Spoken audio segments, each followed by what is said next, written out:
তো এখন আমরা তৈরি করে আমরা এটা টেস্ট করে দেখছিলাম এবং জাপানিজ কিছু স্পেশাল কেমিক্যাল ইউজ করে। তো ল্যাকটেট এর জন্য মূলত আমাদের ওয়াটার কি পরিমাণ কমই নয়, যেটা টেস্ট করে মূলত 1 গ্রাম আমরা স্যাম্পল নিব পাউডার, দেন একসঙ্গে পানি দিয়ে যেটা আমরা ফর্ম কেমন হয় ওটার জন্য আমরা ভালো মতো মিক্স করে দিব।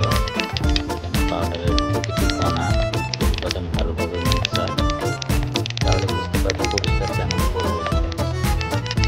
তো এর জন্য আমার ফমিং টেস্টটা করতে হয়, কারণ গ্রামে কতটুকু ফর্ম উৎপন্ন করতে পারবে, এটা অতিরিক্ত কিনা অতিরিক্ত কাপড়ের সৌন্দর্য নষ্ট করে দেবে ফর্ম, আবার কম হলে দেখা যাবে খুব ভালোভাবে পরিষ্কার হবে না। তো এই উপাদানটি আমরা একদম বিএসটিআই এবং আন্তর্জাতিক ইন্ডাস্ট্রি স্ট্যান্ডার্ড ফলো করে যতটুকু উপাদান মিক্সিংয়ের প্রয়োজন ওটা দিলাম। এবার ময়লা কাপড়টা নিব, ভালো মতো এটা প্রপারলি ওয়াশ করবো পানিতে।